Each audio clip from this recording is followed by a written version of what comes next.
कंत अनाड़ी हम जुवती सखी, कंत अनाड़ी हम जुवती सखी।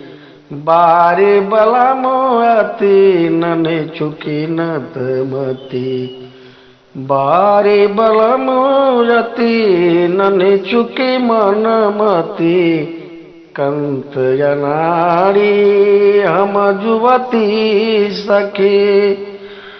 जब हम जाई हाट बाजारी, पूछत पग पग नरयरु नारी।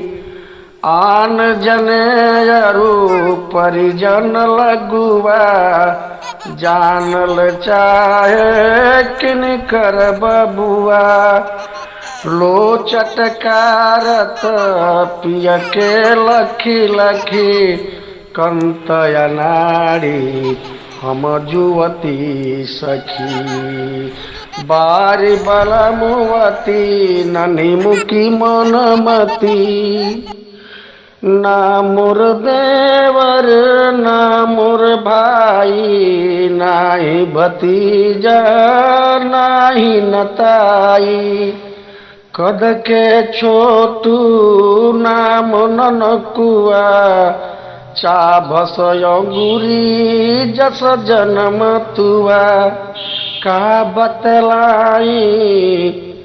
का बतलाई दारुण दुर्गत, बारी बलमुवती ननी चुकी मनमती।